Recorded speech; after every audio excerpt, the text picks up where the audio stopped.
Bismillahirrahmanirrahim. Assalamualaikum warahmatullahi wabarakatuh. Pada kesempatan kali ini kita akan bahas kelanjutan dari pendekatan-pendekatan dalam bimbingan dan konseling. Yang pertama, pendekatan realitas. Terapi realitas adalah sebuah pendekatan yang awalnya dikembangkan oleh William Glasser, yaitu seorang psikiater berbasis di California. Konsep dasar yang diterapkan oleh terapi realitas pada dasarnya tidak mengatakan bahwa perilaku individu itu sebagai perilaku yang abnormal. Jadi tidak ada istilah abnormal dalam terapi realitas. Konsep perilaku menurut konseling realitas lebih dihubungkan dengan perilaku yang tepat atau berperilaku yang tidak tepat. Jadi bukan abnormal, tapi perilaku yang tepat atau tidak tepat. Dalam rinciannya, terapi realitas memiliki 10 aksioma yang disebut dengan aksioma pilihan. Yang pertama, menurut aksioma terapi realitas adalah satu-satunya orang yang perilakunya bisa kita kontrol adalah diri kita sendiri. Kita tidak bisa mengontrol orang lain. Ini aksioma pertama. Yang kedua, yang dapat kita berikan atau dapatkan dari orang lain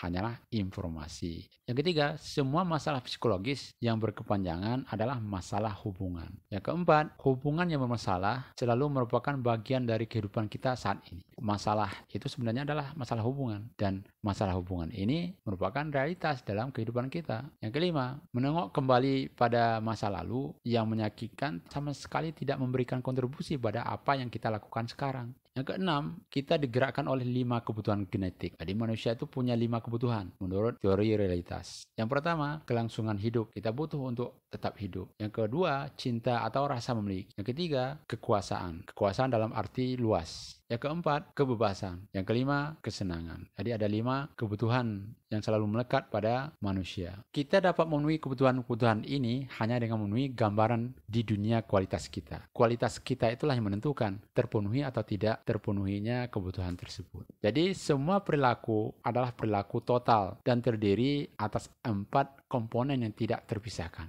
Yang pertama, komponen bertindak. Ada tindakan di sana. Kemudian komponen berpikir. Ada pikiran di sana. Kemudian ada perasaan. Dan yang terakhir adalah fisiologis. Fisik kita melakukan apa. Jadi ada 4 komponen ini dalam setiap perilaku manusia. Yang berikutnya adalah semua perilaku total ditunjukkan dengan kata kerja yang dinamai menurut komponen yang paling dapat dikenali. Misal, saya memilih untuk depresi atau saya sedang depresi. Itu contoh perilaku kalau berkaitan dengan masalah yang dihadapi oleh klien. Jadi ditunjukkan dalam kata kerja. Saya memilih untuk stres, contoh yang lain. Yang berikutnya adalah semua perilaku total dipilih, namun kita mempunyai kontrol langsung atas komponen tindakan dan pikiran kita. Kita hanya dapat mengontrol secara tidak langsung perasaan dan fisiologis kita melalui bagaimana kita memilih bertindak dan berpikir. Jadi kita yang memilih untuk stres, untuk depresi, kita yang memilih. Dan kita juga mampu untuk mengontrol tindakan dan mengontrol perasaan dan fisiologis kita. Dengan cara apa? Memilih, bertindak, dan berpikir. Itu aksioma yang diyakini oleh pendekatan realitas ini. Sehingga Glasser melihat semua klien di awal terapi memilih bentuk perilaku merusak. Artinya merusak diri mereka sendiri. Yang merepresentasikan upaya salah arah mereka untuk mendapatkan kembali kontrol atas kehidupan mereka yang tidak terkontrol dengan baik dan membuat frustrasi. Jadi Glasser melihat itu dalam setiap konseling dengan klien. Jadi orang-orang yang merasa depresi, merasa bersalah, marah, dan sakit kepala tidak cukup menyadari tentang apa yang mereka butuhkan dan bahwa mereka dapat membuat pilihan yang lebih baik tentang bagaimana memenuhi kebutuhan itu daripada pilihan yang saat ini mereka ambil. Mereka depresi, itu pilihan mereka. Padahal sebenarnya banyak yang bisa dilakukan untuk memenuhi kebutuhan tersebut. Itu menurut Glasser. Sehingga dia memformulasikan konsep dasar dari teorinya dengan 10 aksioma tadi. Maka dalam konseling, peran dan fungsi konselor menurut Glasser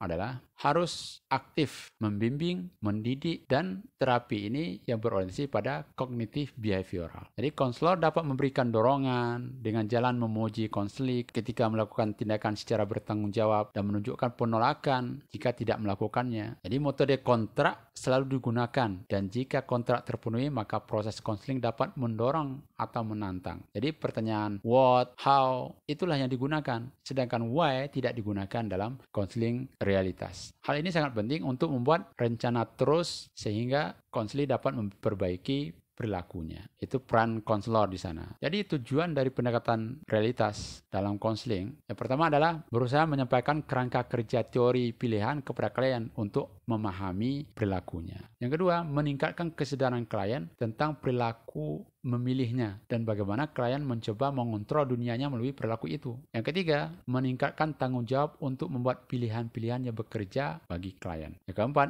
mengidentifikasi dan memahami kebutuhan dasar akan kelangsungan hidup, rasa ingin memiliki, kekuasaan, kebebasan, dan kesenangan. Diidentifikasi dalam proses konseling. Yang kelima, agar klien mempunyai gambaran yang baik dalam dunia kualitasnya untuk memenuhi kebutuhan dasarnya. Yang keenam, mengevaluasi efektivitas perilaku totalnya, mengingat apa yang diinginkannya dan memilih perilaku yang berbeda yang dibutuhkan. Yang ketujuh, mengembangkan dan mengimplementasikan perilaku-perilaku tertentu yang akan membantunya memenuhi kebutuhannya yang sekarang dia butuhkan dan kebutuhan di masa mendatang tanpa menggagalkan kebutuhan-kebutuhan yang lain. Yang terakhir, tujuan dari konseling realitas adalah mengajari klien cara menghindari dirinya dikontrol oleh perilaku orang lain yang bersifat mengontrol negatif. Itu diajari oleh konselor kepada kliennya. Gambaran dari proses konseling teori realitas adalah ada 4 langkah yang disingkat menjadi WDEP. W itu adalah want. Jadi ditanyakan kepada klien, apa yang sebenarnya kamu inginkan? Maka klien akan menjawab, ini yang saya inginkan. Lantas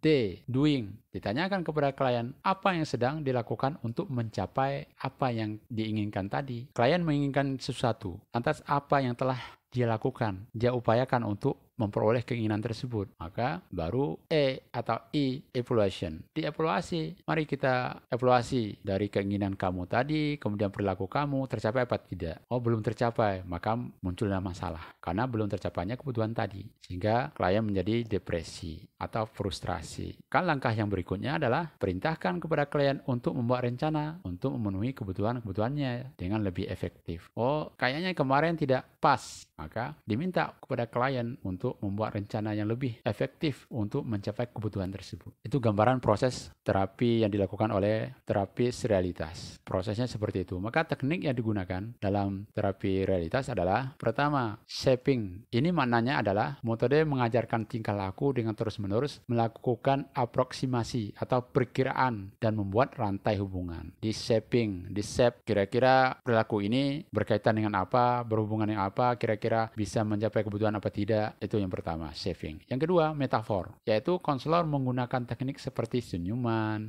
emoji, analogi, dan anekdot untuk memberi konseling perilaku yang efektif. Yang ketiga, pertanyaan. Konselor menekankan evaluasi dalam perilaku total. Asesmen harus berasal dari konseling sendiri atau klien sendiri. Jadi konselor tidak mengatakan apa yang harus dilakukan konseling, tetapi menggunakan pertanyaan yang terstruktur dengan baik untuk membantu konseling menilai hidupnya dan kemudian merumuskan perilaku-perilaku yang perlu diubah dan tidak diubah. Oh, ini perlu dirubah, ini tidak. Dengan apa? Dengan menggunakan pertanyaan. Yang keempat, intervensi paradoks. Jadi menurut Glasser, menggunakan paradoks untuk mendorong konseling menerima tanggung jawab bagi perilakunya sendiri. Paradoks itu perilaku yang berlawanan atau kondisi yang berlawanan. Yang kelima, pengembangan keterampilan. Jadi konselor perlu membantu konseling mengembangkan keterampilan untuk memenuhi kebutuhan dan keinginan-keinginannya dengan cara yang bertanggung jawab. Konselor dapat mengajari konseling tentang berbagai keterampilan seperti perilaku asertif, perilaku rasional, dan membuat rencana. Ini bisa diajarkan oleh konselor. Yang keenam, adaptasi positif. Menurut Glasser,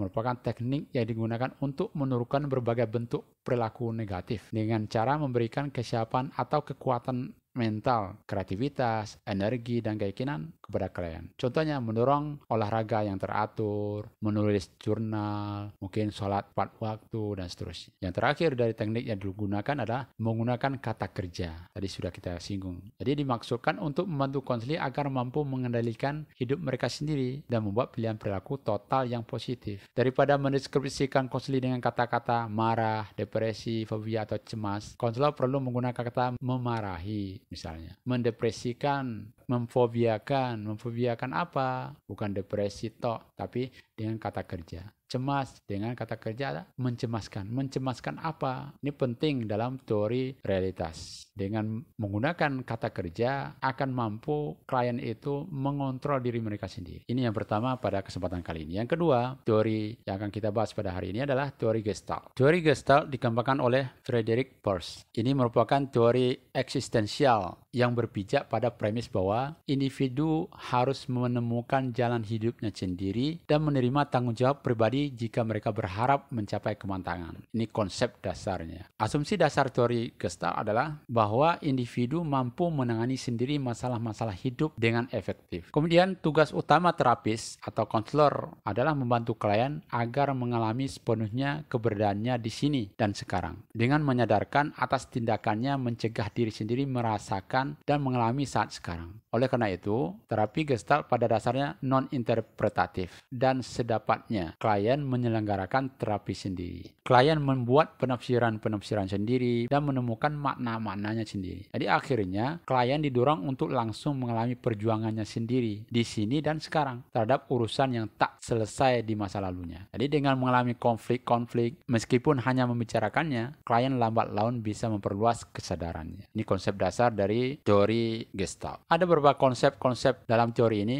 yang lebih rinci. Pertama adalah pandangan tentang sifat manusia. Menurut teori Gestalt, manusia itu memiliki kesadaran, memiliki tanggung jawab, kemudian memiliki kesatuan pribadi dan mengalami cara-cara yang menghambat kesadaran. Jadi dalam terapinya, pandangan Gestalt berfokus pada pemulihan kesadaran serta pada pemaduan polaritas-polaritas dan dikotomi-dikotomi dalam diri. Jadi teori diarahkan bukan pada analisis, melainkan pada integrasi yang berjalan selangkah demi selangkah dalam terapi sampai klien menjadi cukup kuat untuk menunjang pertumbuhan pribadinya sendiri. Pandangan Gestalt adalah bahwa individu memiliki kesanggupan memikul tanggung jawab pribadi dan hidup sepenuhnya sebagai pribadi yang tangguh. Disebabkan oleh masalah-masalah tertentu dalam perkembangannya, individu membentuk berbagai cara menghindari masalah dan karenanya menemui jalan buntu dalam pertumbuhan pribadinya. Itu yang pertama. Yang kedua, saat sekarang. Konsep saat sekarang. Bagi Peirce, tidak ada yang ada kecuali sekarang. Karena masa lalu telah pergi dan masa depan belum datang. Maka saat sekarang inilah yang paling penting. Ini teori Gestalt. Salah satu sumbangan yang paling penting dari teori Gestalt adalah penekanannya pada di sini dan sekarang. Serta belajar menghadapi dan mengalami sepenuhnya saat sekarang. Bukan pada masa lalu atau pada masa depan. Karena berfokus pada masa lampau dianggap sebagai cara menghindari tindakan mengalami saat sekarang secara sepenuhnya. Sementara ketika kita berbicara tentang saat sekarang, Peirce mengembangkan tesis bahwa kekuatan ada pada saat sekarang. Jadi pandangan Peirce adalah kebenaran yang paling sulit diajarkan adalah bahwa hanya sekaranglah yang ada dan bahwa menyimpang darinya berarti menyimpang dari kualitas hidup yang ada pada kenyataan. Bagi banyak orang, saat sekarang kehilangan banyak kekuatannya. Mereka menghabiskan energi hidup untuk meratapi kekeliruan di masa lampau dan berangan-angan kehidupan yang berbeda atau terlibat dalam penetapan masa depan yang tak berkesudahan. Jadi alih-alih berada pada masa sekarang karena mereka mengarahkan energi pada yang pernah dan apa yang mungkin akan terjadi, kesanggupan mereka untuk memanfaatkan kekuatan masa sekarang akan menjadi berkurang. Karena larut daripada memikirkan masa lalu atau larut memikirkan apa yang akan dilakukan masa depan. Jadi Peirce yakin bahwa orang-orang yang bergantung pada masa lampau untuk membenarkan ketidaksediaannya memikul tanggung jawab atas dirinya sendiri dan atas pertumbuhan. Maka mereka melakukan permainan menyalahgunakan, mengesampingkan tanggung jawabnya. Oh, karena saya belum mencapai itu. Padahal yang ada menurut teori ini adalah sekarang. Apa yang bisa dilakukan sekarang, lakukan sekarang. Akibat masa lalu kita alami pada masa ini dan sekarang inilah yang ada. Itu konsep yang kedua. Konsep yang ketiga adalah urusan yang tak selesai atau unfinished business. Dalam terapi Gestalt terdapat konsep tentang urusan yang tak selesai atau unfinished business, yaitu mencakup perasaan-perasaan yang tak terungkap seperti dendam, kemarahan, kebencian, sakit hati, kecewa, rasa dosa, dan sebagainya. Meskipun tidak bisa diungkapkan, perasaan tersebut diasosiasikan sebagai ingatan-ingatan dan fantasi-fantasi tertentu. Karena tidak terungkap dalam kesadaran, perasaan ini tetap tinggal pada latar belakang dan di bawah alam kehidupan sendiri, bahkan orang lain. Jadi urusan yang tak selesai ini tidak akan bertahan sampai dia menghadapi dan menangani perasaan-perasaan yang tak selesai tersebut. Menurut Peirce, terdapat dua kutub yang menghalangi proses, yaitu obsesi atau kompulsi, yang mengarah mengarah pada suatu kebutuhan yang kaku untuk menyelesaikan urusan yang tak selesai. Yang lain adalah pengalaman belakang yang fokusnya begitu cepat berlalu sehingga menyelesaikannya menjadi terhambat. Itu yang menurut Peirce menghalangi proses yang kita lakukan sekarang. Jadi perasaan-perasaan yang tidak diketahui menghasilkan sisa emosi yang tak perlu sehingga mengacaukan kesadaran terpadu saat sekarang. Jadi dalam pandangan Peirce, rasa sesal menjadikan individu terpaku, yaitu dia tidak bisa mendekati atau terlibat dalam komunikasi yang otentik sampai dia mengungkapkan rasa sesalnya itu. Jadi mengungkapkan rasa sesal itu merupakan suatu keharusan. Rasa sesal yang tak terungkap akan membuahkan rasa berdosa. Temukan dan ungkapkan rasa sesal tersebut dan usahakan agar tuntutan-tuntutan yang kita miliki menjadi jelas. Itu menurut Peirce. 3 konsep penting dalam teori Gestalt. Atas tujuan terapi yang dilakukan dalam teori ini, yang pertama adalah menantang klien agar berpindah dari dukungan oleh lingkungan kepada dukungan oleh dirinya sendiri. Jadi sasarannya menjadikan klien tidak tergantung pada orang lain, sehingga menjadikan klien menemukan sejak awal bahwa dia bisa melakukan banyak hal, lebih banyak daripada yang diperkirakan. Yang kedua, tujuan terapi Gestalt bukan pada masyarakat. Jadi kepribadian pada zaman sekarang adalah neurotik, sebab kita hidup di masyarakat yang tidak sehat. Kita bisa memilih bagian dari ketidaksehatan koleksi atau menghadapi risiko menjadi sehat. Jadi tujuan terapi Gestalt yang kedua adalah membantu klien agar menemukan pusat dirinya. Siapakah dirinya sebenarnya? Jika kita berpusat pada diri sendiri, maka disesuaikan lagi apapun yang lewat dan diasimilasi oleh kita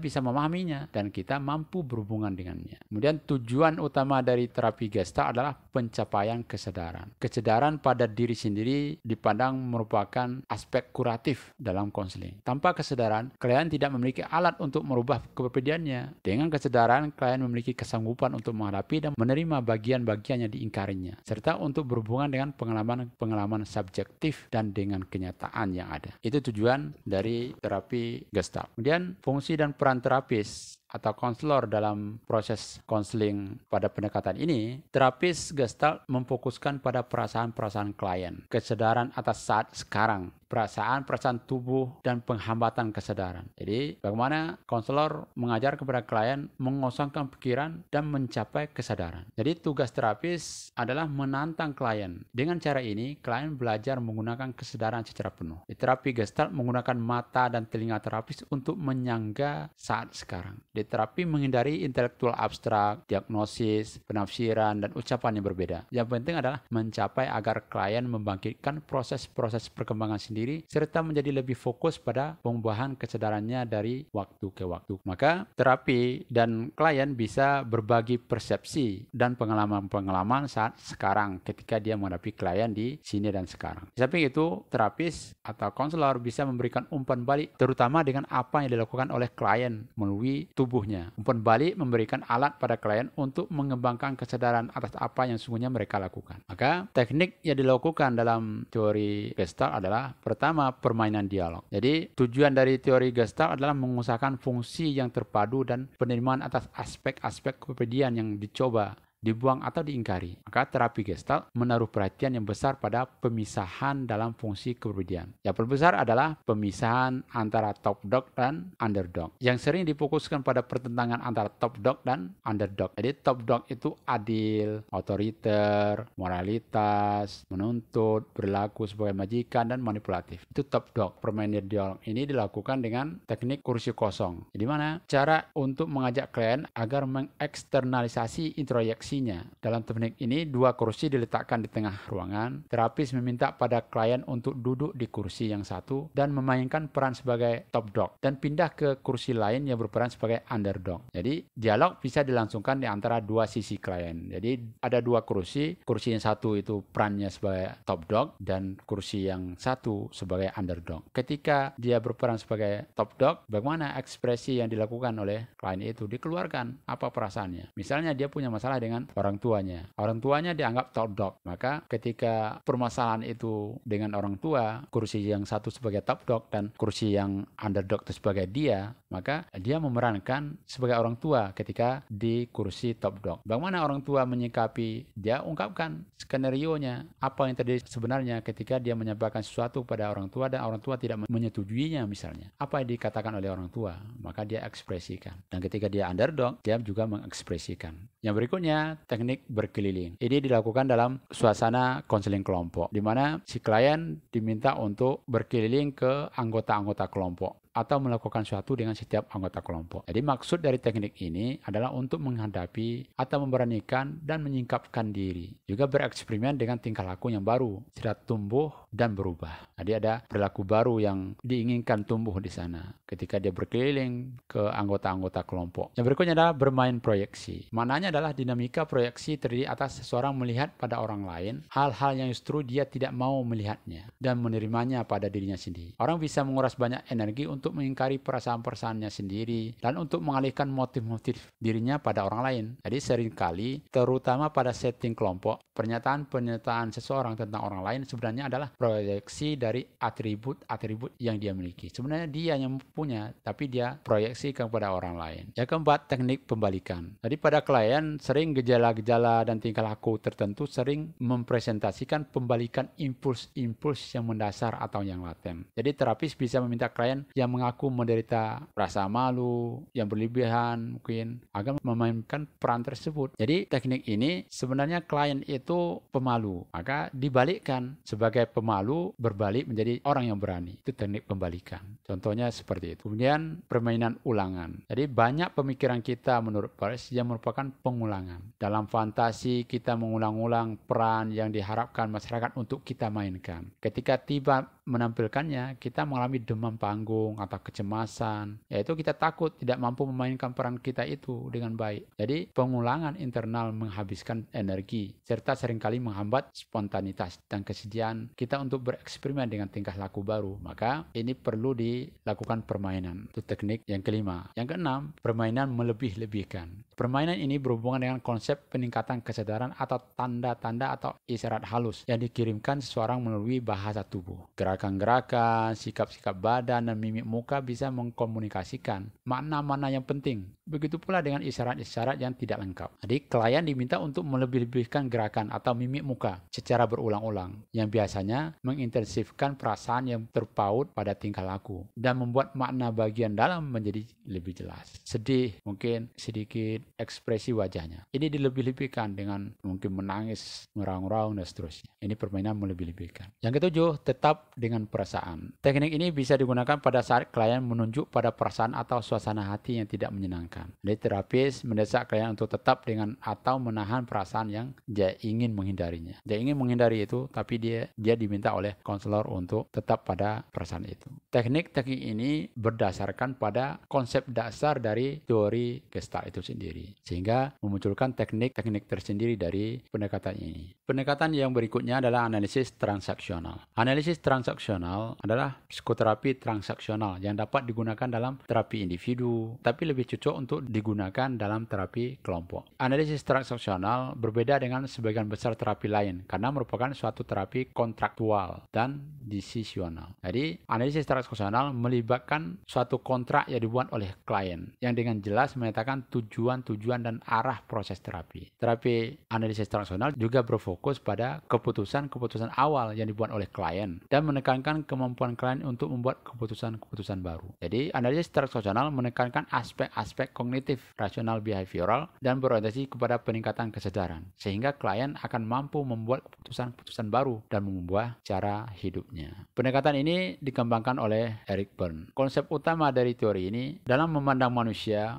analisis transaksional berakar pada filsafat yang anti-deterministik, serta menekankan bahwa manusia sanggup melampaui pengkondisian dan pemrograman awal. Samping itu, analisis transaksional berpijak pada asumsi-asumsi bahwa orang-orang sanggup memahami keputusan-keputusan masa lalunya dan bahwa orang-orang mampu memilih untuk memutus ulang. Jadi, analisis transaksional meyakini bahwa manusia itu sanggup untuk melampaui atau tampil di dalam pola-pola kebiasaan dan menyeleksi tujuan-tujuan dan tingkah laku baru. Kemudian, teori ini juga mengungkapkan bahwa ada struktur atau perwakilan-perwakilan ego pada manusia. Ada ego orang tua, ego orang dewasa, dan ego anak yang ada pada setiap diri manusia. Dari ketiga ego ini, mana yang lebih dominan dimunculkan pada saat tertentu? Ego orang tua, gambarannya adalah bagian kepribadian yang merupakan introyeksi dari orang tua atau dari substitut orang tua. Jika ego orang tua itu dialami kembali oleh kita, maka apa yang dibayangkan oleh kita adalah perasaan-perasaan orang tua kita dalam suatu situasi. Atau kita merasa dan bertindak terhadap orang lain dengan cara yang sama dengan perasaan dan tindakan orang tua kita terhadap diri kita. Jadi ego orang tua berisi perintah-perintah,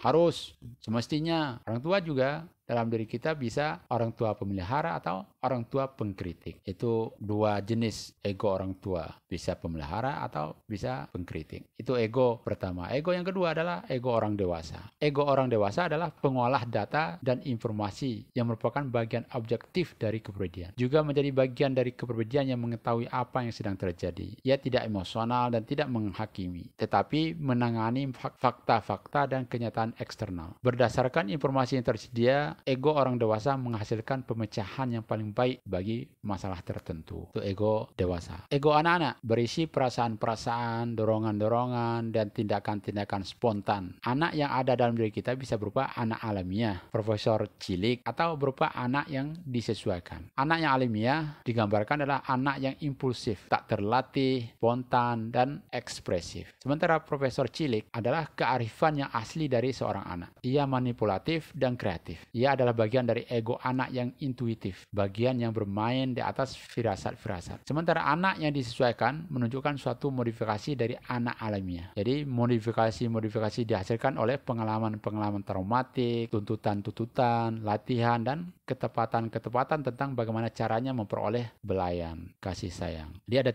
3 jenis ego ya, ego orang tua, dewasa, dan anak. Ini kita gunakan dalam kehidupan kita sehari-hari. Kemudian konsep lain adalah skenario kehidupan dan posisi-posisi psikologi dasar. Jadi skenario kehidupan adalah ajaran orang tua yang kita pelajari dan putusan-putusan awal dibuat oleh kita sebagai anak yang selanjutnya dibawa oleh kita sebagai orang dewasa. Kita menerima pesan-pesan dan dengan demikian kita belajar dan menetapkan tentang bagaimana kita pada usia dini. Jadi pesan-pesan verbal dan non-verbal orang tua akan mengomunikasikan bagaimana mereka melihat kita dan bagaimana mereka merasakan diri kita. Kita membuat putusan dini yang memberikan andil pada pembentukan perasaan sebagai pemenang. Jadi perasaan oke, saya oke. Atau perasaan sebagai orang yang kalah, perasaan tidak oke. Perintah-perintah orang tua adalah bagian dari skenario kehidupan kita yang mencakup harus, mestinya, lakukan, jangan dilakukan, dan pengharapan-pengharapan orang tua. Jadi bagian dari skenario kehidupan kita. Kita mempelajarinya dari sana. Dan kita munculkan pada masa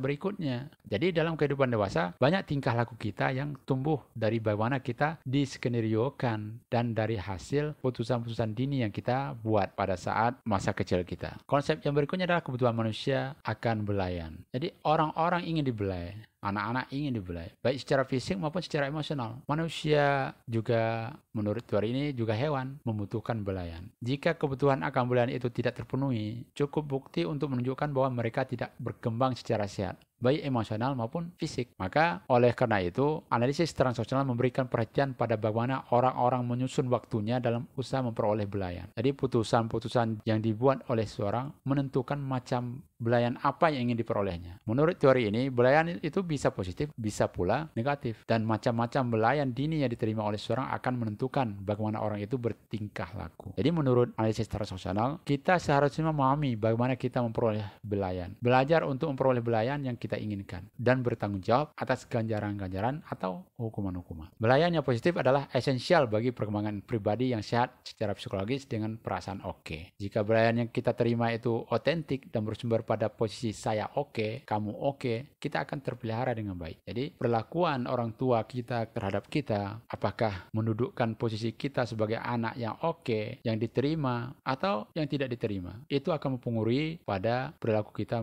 untuk masa dewasanya. Analisis transaksional juga memfokuskan pada permainan-permainan yang kita mainkan. Jadi para pendukung analisis transaksional mendorong orang-orang untuk mengenali dan memahami penyajian perwakilan egonya. Analisis transaksional mengajari orang bagian mana yang sebaiknya digunakan untuk membuat keputusan penting bagi kehidupan. Di samping itu, para tokoh analisis transaksional mengungkapkan bahwa orang-orang bisa memahami dialog internalnya antara orang tua dan anak. Mereka juga bisa mendengar dan memahami hubungan mereka dengan orang lain. Kemudian, dari sini, tujuan terapi analisis transaksional adalah mengajarkan kepada klien dasar-dasar ego orang tua, ego orang dewasa, dan ego anak. Jadi para klien dalam setting kelompok itu belajar bagaimana menyadari, mengenali, dan menjabarkan ketiga ego selama ego-ego tersebut muncul dalam transaksi-transaksi dalam kelompok. Jadi menurut Byrne, tujuan analisis transaksional adalah pencapaian otonomi yang diwujudkan oleh penemuan kembali 3 karakteristik tadi, yaitu kesadaran, spontanitas, dan keakraban. Lantas, apa fungsi dan peran konselor di sini dalam proses konseling? Ada analisis transaksional dirancang untuk memperoleh pemahaman emosional maupun pemahaman intelektual. Maka, konselor adalah sebagai seorang guru, pelatih, dan narasumber dengan menekankan keterlibatan dalam proses konseling. Di terapis atau konselor